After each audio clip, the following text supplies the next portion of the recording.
preferred to work alone. There's something about the quiet of the workshop, the slow, deliberate pace, that allows the work to unfold as it should. Wood has a rhythm to it. Tools have a language. And when you're alone, you can hear both more clearly. But even in that quiet, I'm not really alone. I often think about my grandfather. I can still see him across the workbench, his hands moving steadily over the wood, whistling a tune, telling stories from his life. He was 80 years old when I was born, and I was lucky to have 26 more with him, long enough to absorb what wisdom I could. Not just about woodworking, but about how to live. In the shop, his focus was on design, joinery, and turning. He showed me how to cut clean dovetails, how to sharpen a gouge, how to shape a bowl so it feels right in the hand. He taught me that an object can be both useful and beautiful, and that it should be. That knowledge didn't begin with him, and it doesn't end with me. The word tradition comes from the Latin tradere, to pass down, and that's what this work is. Not just making things, but handing something along. Knowledge of trees, of tools, of how to shape material with care. I can trace that lineage through my parents, my grandparents, and beyond. That continuity matters to me, and I hope, in time, to pass these things on to my apprentices. But there are also things I don't know, things that I want to make that require knowledge beyond my own practice. I'd like to do more ironwork, forge hinges and locks for my chests. I'd like to carve and paint acanthus leaves to bring more ornament into my work. And for that, I need other craftsmen. I need blacksmiths, carvers, painters, just as they sometimes need a woodworker. A rose mauler needs a wooden plate. A weaver needs a loom. A bladesmith needs a handle.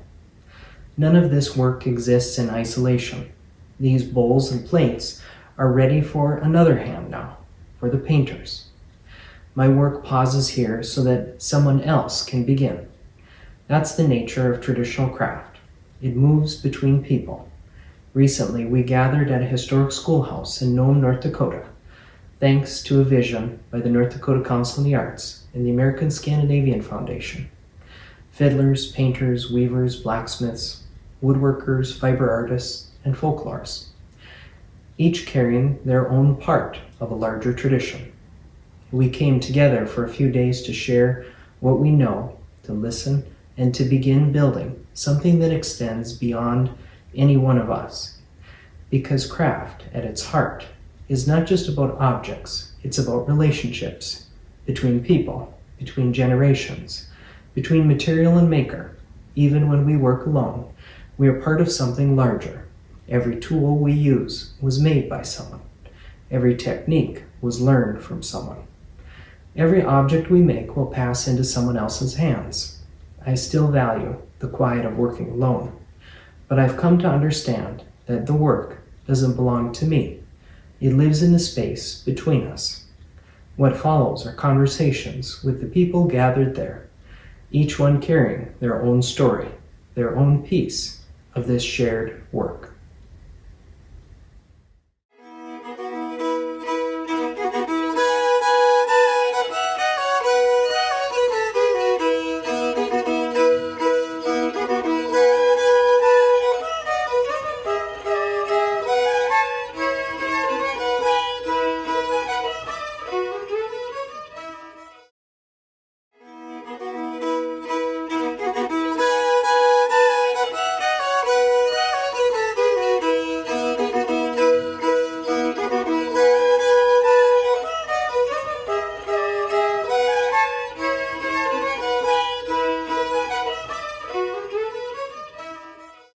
My name is Amy Rand, and I am a hardanger fiddle builder and player because of my apprenticing along with my two teenagers to Master Bud Larson.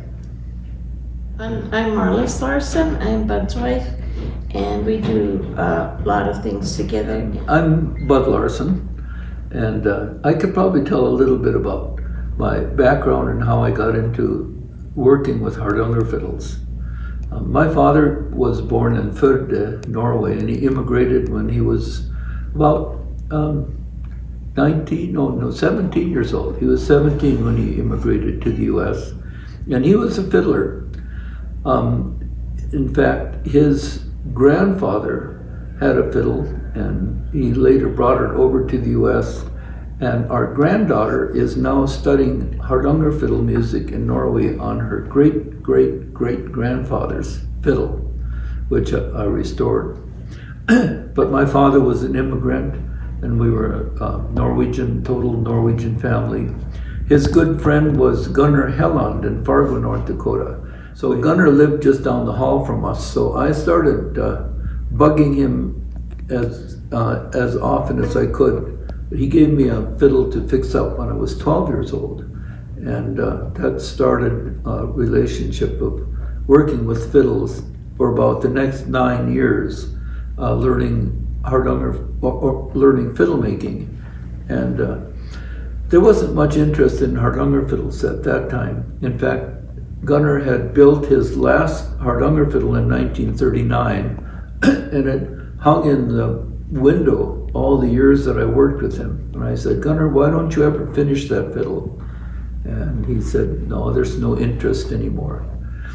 So towards the end of the time that I was working with him, I got that fiddle, which was still in the white, and he said, you can finish it for me sometime. So, let's see, it was about 63 years, I think, after he built it, is when I finally got around to finishing it. And that's this one right here. And that's one of his very best fiddles. So this is sort of the transition between Gunnar's work and my work right here. But because there was quite an interest in it, then we started building fiddles. And after we met Troy, then we started teaching people how to build fiddles and had our first apprenticeship. And the American Scandinavian Institute and the Cargill Fund sent us to Norway, even with 3 of our apprentices, and we had a great time touring Norway and looking at many museums and visiting fiddle makers. The Hardanger fiddle had some influence from other understring instruments in the world, but it became its own, it had its own development. It developed quite apart from the classical fiddle tradition up until the 1800s, when let's see, I think two of the Helland brothers had gone at different times to Germany and Denmark and studied classical fiddle building, because they also wanted to build what we call flakfela, which is a regular classical fiddle.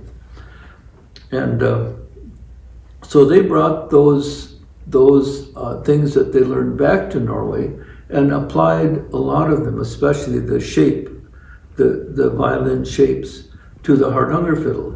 So that's when it started to develop into something that looked a little bit more like classical fiddles. Many of us who have worked on Hardanger fiddles and apprenticed with Bud have had inspired interest in our family's genealogy, and that's been true in my family also. We are a family that doesn't have any connections anymore in Norway. Our ancestors came over a long time ago. So as we were learning about the instrument and about the unique tunes and the unique designs that are one in one valley versus another valley, we got kind of curious. I wonder which valley our family comes from. And in doing our genealogy research together with some cousins, we discovered, in fact, we have family from the Hardanger part of Norway. And that was so thrilling because, of course, it's the Hardanger fiddle, and there's a rich tradition of Hardanger fiddle playing and building in that area.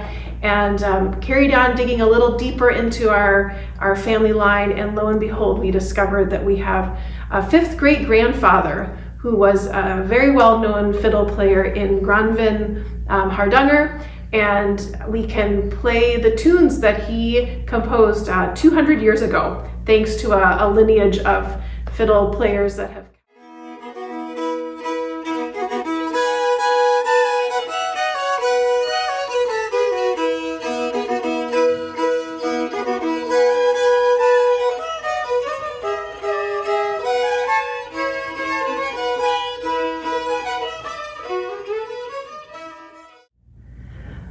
Piper Blomqvist, and I'm a contemporary folk artist practicing in the Swedish painting traditions of bonadsmålning and dalmålning. Those are pretty big words. And they describe the painted interiors that were done by the Swedish farmers to decorate the insides of their houses, mostly through holiday time in southern Sweden. And then there was another painting style in the province of Dalarna in central Sweden that kind of cropped up kind of at the same time. They didn't really know of each other, I don't think, but two separate distinct styles, but they both were born out of the same kind of economic conditions where people who needed a little bit of extra income, maybe an injured soldier or a teacher that needed side gig, or farmers whose plots have now narrowed so much because they had too many brothers and sisters, and as land got passed down, it was divided. Everybody needed to earn a little extra money, and this kind of developed into a cottage industry. I fell in love with this painting when I was in my first rosemaling class, which is a Norwegian art form, very prevalent around the upper Midwest where I grew up. I grew up in central Minnesota, and there were a lot of Scandinavian settlers there at the time, and I think no matter if we're native to the land or if we're descendants of immigrants, I think where we are in the upper Midwest, our heritage is very, very important to us. And I think maybe because we've been so isolated in our separate groups for so long.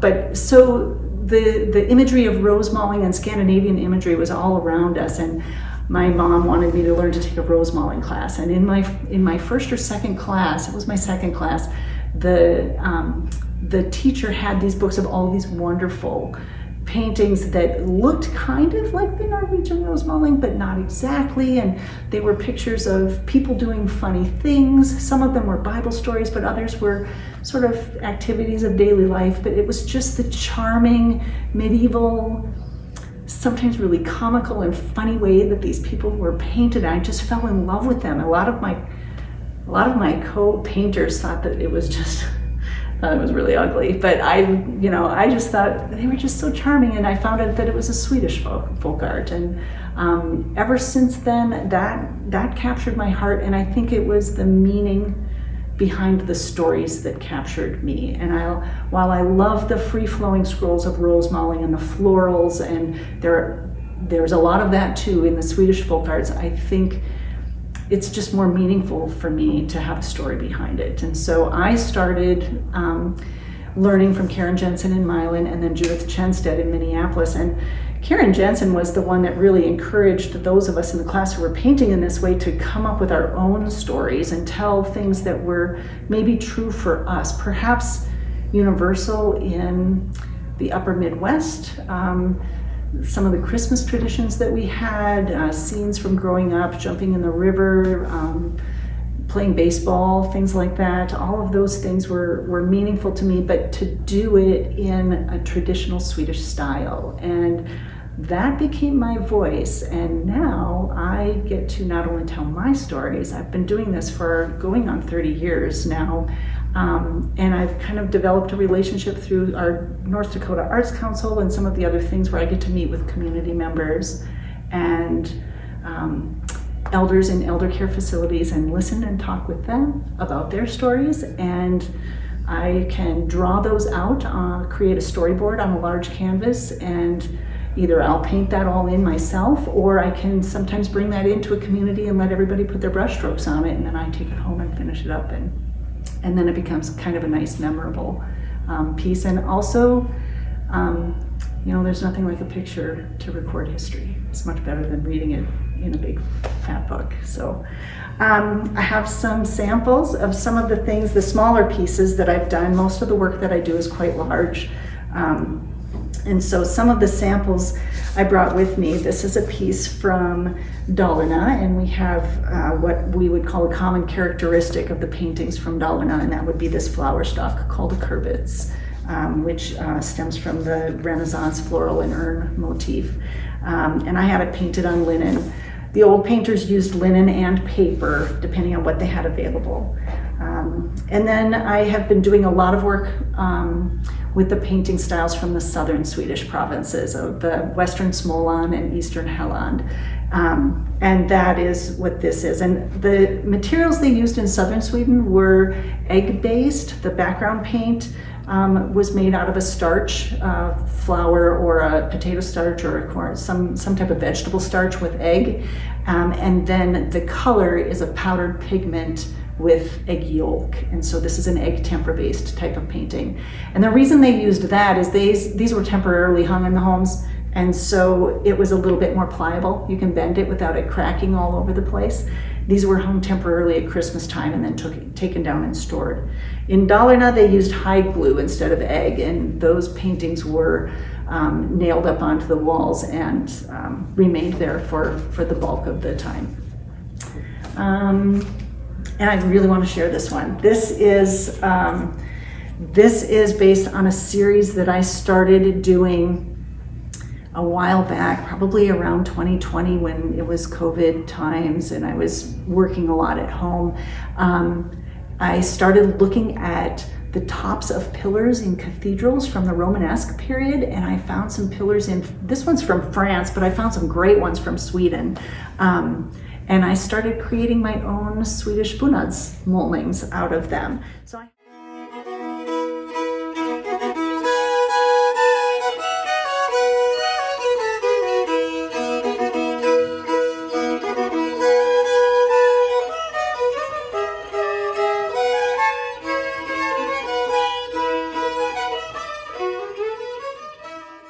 I'm Joan Vardy, and I'm from Minot, North Dakota, and I have been teaching rose mauling for several years.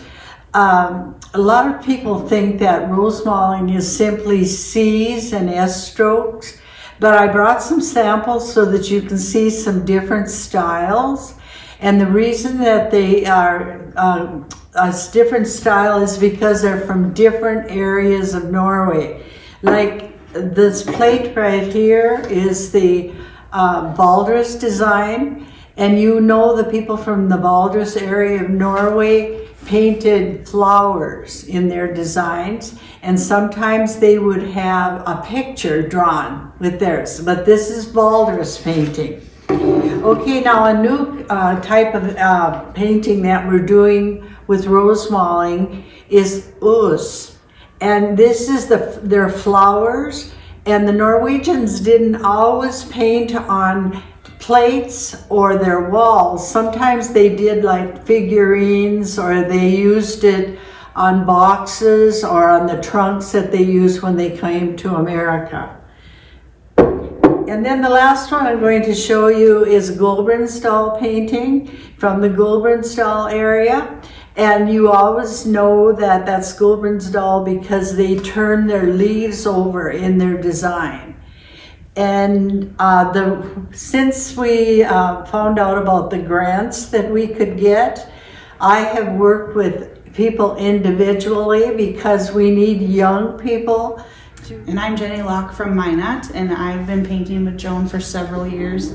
My love for rose mauling came about from seeing pieces in my grandmother's house growing up, and it just sparked an interest inside me, and I wanted to learn how to do it myself to create these beautiful images. I have 3 different styles with me today. This is Setesdal style, Rodsumsmaling, which is supposed to kind of replicate embroidery on the bunads in Norway.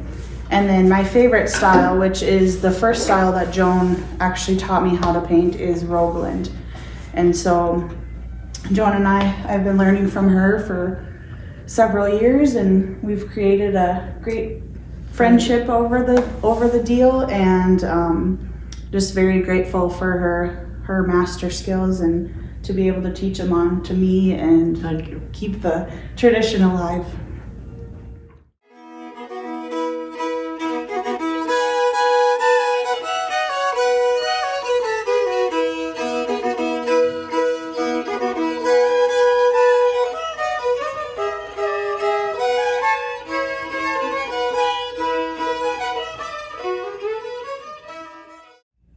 I'm Anita Burbeck, and I have been involved in fiber arts literally my entire life.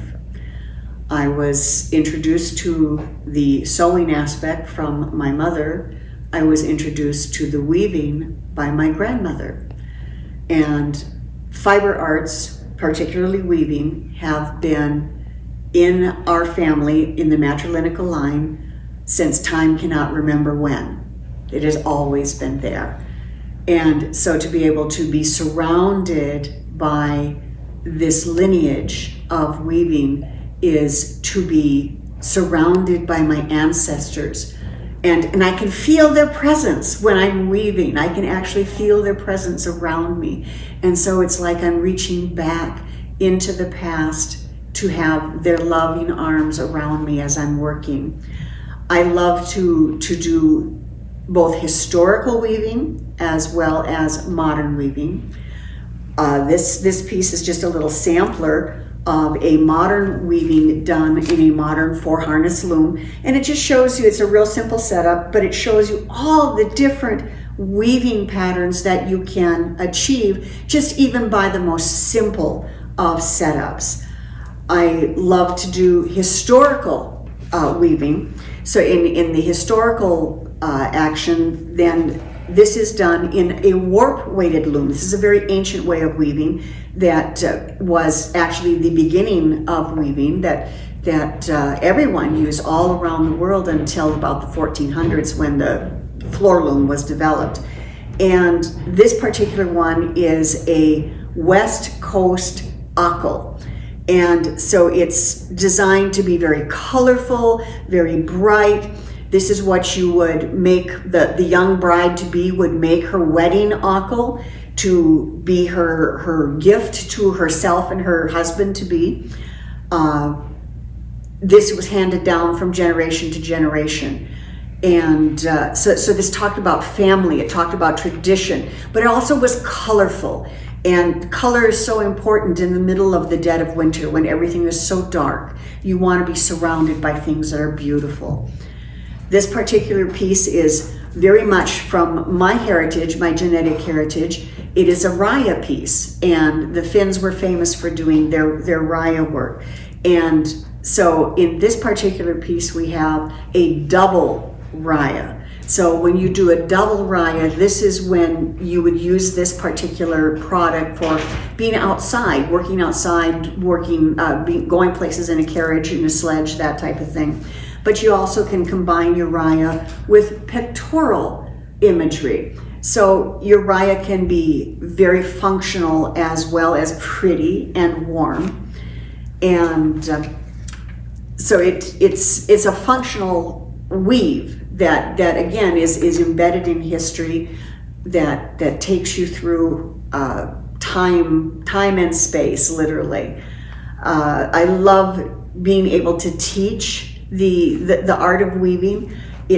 Once you get your fingers involved in it, it just kind of just pulls you in, and it opens up this whole world of possibilities of what can be done and what you can create from it.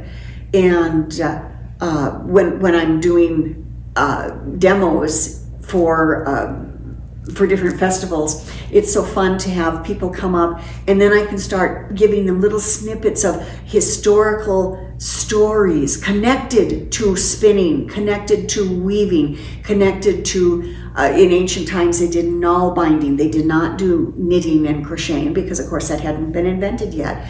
But then to have them tell the stories of this transition period between null binding and then knitting, and how they linked cultural coming of right of ages to the transitions of you have a null bind mitten versus a knitted mitten.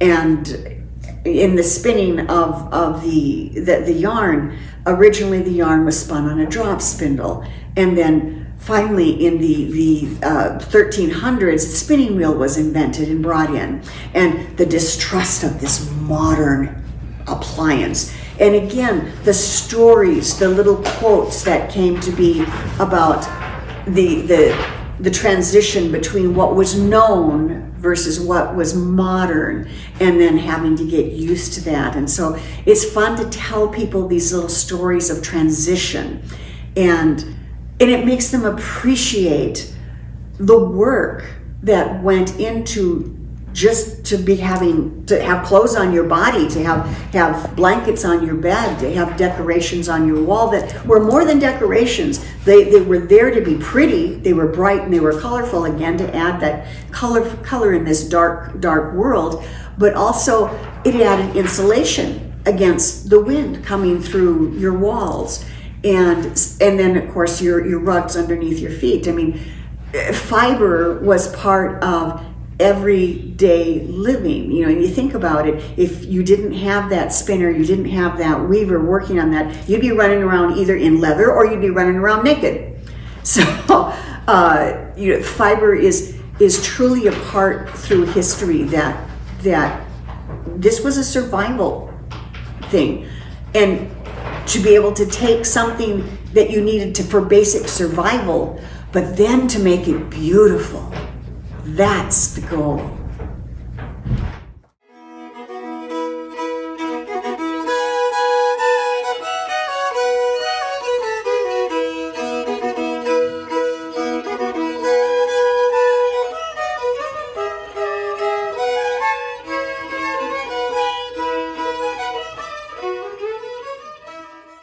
My name is Karen Katie, good Norwegian, and I grew up in Holly, Minnesota, where the Jomkom ship was built. And Jomkoms means homecoming. And when my daughter died in 2002, I knew that I wanted to go back to Norway to learn some of the cultures that she wanted to start with. And when she was 16, she did a report on bunads. And I taught her bob and lace and hardanger and weaving and spinning. And we were two kindred spirits. And so I wrote for a grant. In 2011, I went to Rollin Academy. And British Solheim, which I consider is one of the best to learn from, has taught at Vesterheim in Dakota. But I went to Norway, to Rollin, to learn, and she taught everything in Norwegian, and which was very interesting. It really helped my Norwegian vocabulary. And my first project was this one I'm going to show you. And a lot of people call it a chair cushion. But in Norway, you have things like this that you will tie to your belt. When you're hiking, you'll lay it down on the ground or the cold snow, and it protects your backside. But when she gave me this as my first assignment, it was just a plain white. And you can see the different blocks that I used, and I used redding. And the traditional skin felt was used with alder bark, which was boiled down for a dark color. But this right here in the middle is a sheep block. That's one block. Here's another. Snowflake is another, and then I had a small 3-inch block that I connected for the edge. And then I sewed this red leather on the edge to make a nice finishing edge. I raise right now Icelandic and Shetland sheep, which are the closest to what we call the Old Norse breeds. Most of my skins are Gotland skins, and this is what we call pelsau. Now the word pelsau basically in Norwegian means old sheep. And these 6 old sheep breeds are notorious as the ones for skin felt. And the thing about getting skins from Norway is they're so soft and white, so you get this beautiful contrast. They look like buckskin, and they're so buttery soft, they feel so nice next to your skin. And I have sheep in a lot of my storytelling on my skin fellers, and I also have a lot of parts, which tells images tell the thing about what you want to tell people. A lot of people will make these and make them what they call baby babushkas, where they fold back and they give it to the babies on their baptism day, which is a wonderful thing.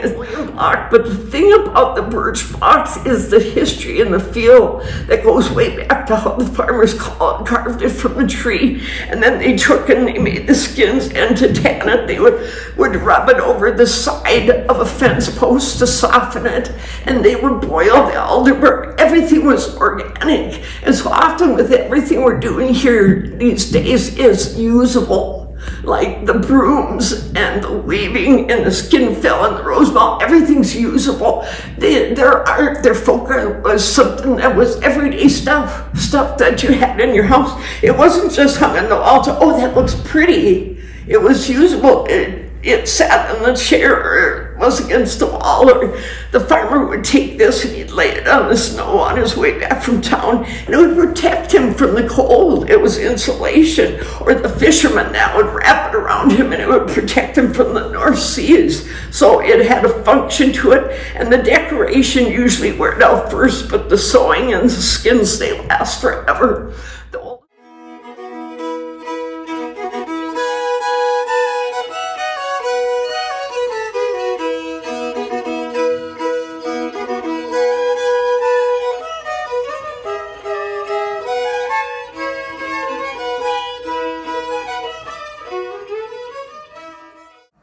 Stegman, and I'm from California, and I went to art school out there for the fine arts, and I moved out here and had 5 kids, and I've been homeschooling them. And through the North Dakota Council on the Arts, then I've gotten in touch with Troy Geist, who's hooked us up with different folk artist masters that my kids and now I can learn from. And I heard from him, and he told me about these brush and broom makers who are making traditional Swedish brushes, and sent me pictures of them, of the brushes. And I went to Grand Forks and met Mary Stamen in her woodworking shop, and for some reason she said she was willing to have us as apprentices.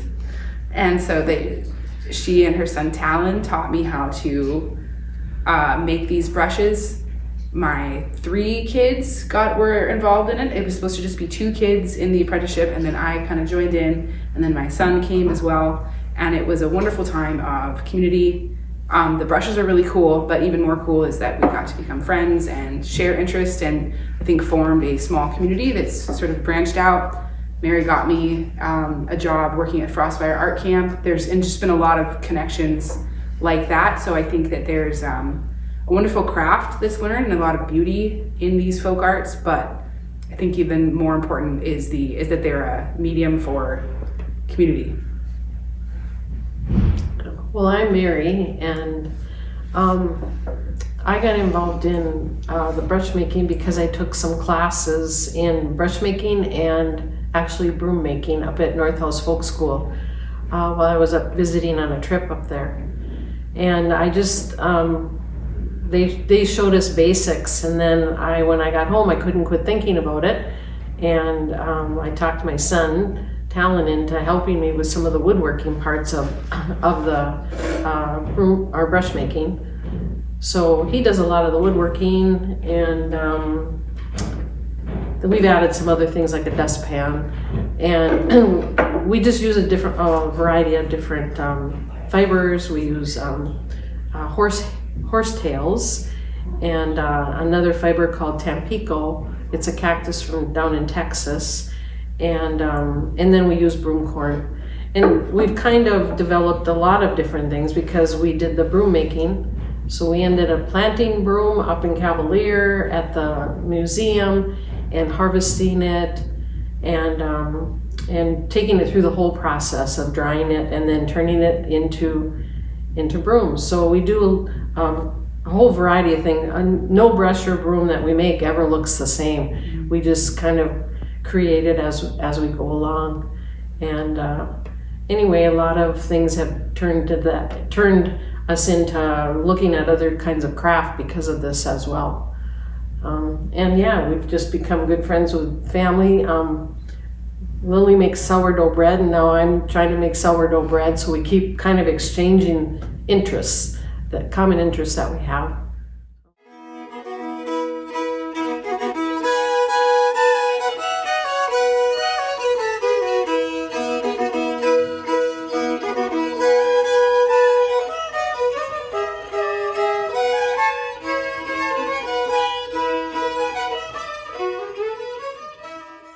My name is Jed Anderson.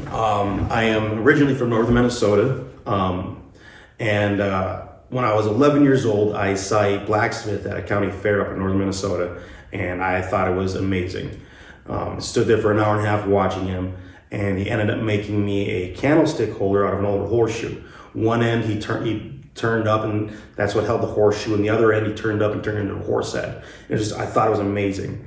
And then fast forward 20 years, and I was on seasonal layoff up at the property in northern Minnesota, and I decided to build a forge out of curiosity, and messed around with it all summer. October comes around and I make my first knife, and I had this full body high that I had not felt in years. And at that moment, holding that very ugly, barely straight blade in my hand, I felt amazing. And I knew then that that's what I wanted to do with my life. I wanted to carry through with making knives.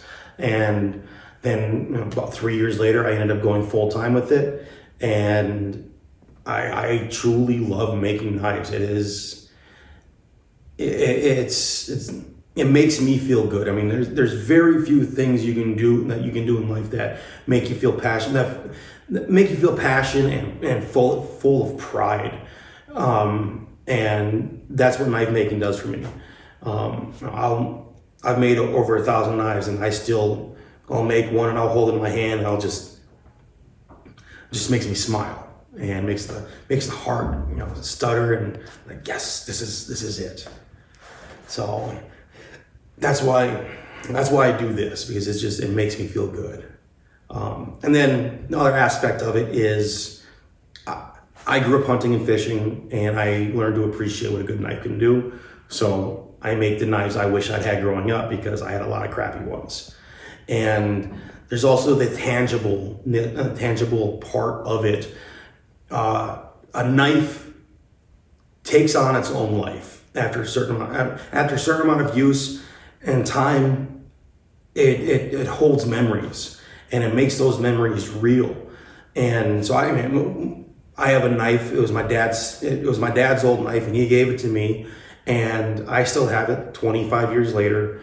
And I pick up that knife, and I can remember watching my dad clean deer with it. I remember my dad cutting kindling with it.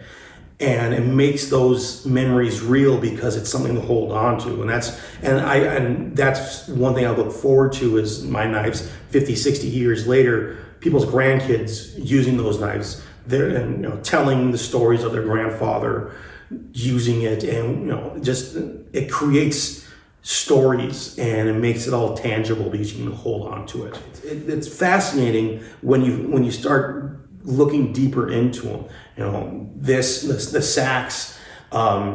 It was a lot of people believe that it's a warrior's weapon, and it's not. This was not a warrior's weapon. This was a chef's knife. This was a fillet knife. This was a hunting knife. It was a camping knife. It became a warrior's knife when the warrior was called up to go a Viking, because that's who the warriors were back then. They were all across the world. Farmers were called up to fight. Farmers didn't have fancy tools or weapons.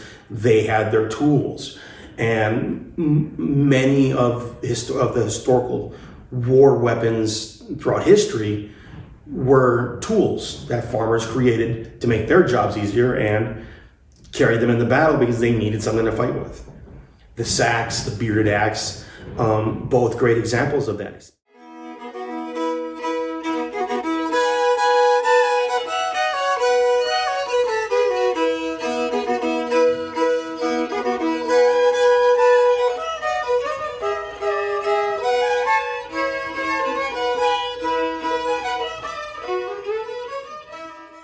So I'm Sally Yurkovich. I'm the Director of Educational Exchange and Special Projects at the American Scandinavian Foundation. My name's Troy Geist. I'm the folklorist with the North Dakota Council on the Arts. And I work with various programs and efforts to help encourage the growth and preservation of folk and traditional arts. One of the things that we're really interested in doing here is finding some key master Nordic artists who might be in different parts of the state, separated by vast distances, and how do you strengthen those traditions based off of those master artists? And what we really wanted to do was develop this community of practice where we help support a group of learners, a small group of learners, intergenerational, often familial ties, who are relatively close to the master because it's easier for them to get together. They don't have to contend with the bad weather or long distances, and they're more likely to meet because of that. And also the family or friendship connections, because having those connections with other people helps solidify that value and the continuation of that tradition. Those communities of practice become more than just a community practicing a tradition. They become a community in a broader general sense. They become friends. They help each other when times get tough. And of course, then they help each other with the traditions and support each other. That's great. One of the reasons that the American Scandinavian Foundation was interested in this project is that we've been funding artists throughout the Upper Midwest for the past 9, almost 10 years. And it's been wonderful, and the work that we've supported has been beyond our imaginations. I mean, it's been fabulous. But they still remain individual artists working sometimes in a family, sometimes in a community. And it feels like there's got to be a next step. And so what you're doing here seems like it's the next step. It's creating something beyond the individuals and helping not just the art, but also the lives of the people who are involved in these traditional crafts. There is that huge benefit of just coming together and talking and getting to know each other, and kind of opening up the possibility of other types of collaborations, because people do want to do stuff together. They don't always want to work alone. Matter of fact, they often prefer to work together in groups, at least some of the time. So, this was a great gathering. I was really hoping this project would come together, and we're really pleased that you guys supported us. Well, it's really, we're watching it because we think it's such a wonderful model for something that can be done in other parts of the Upper Midwest. And it'll really be exciting to see how it develops.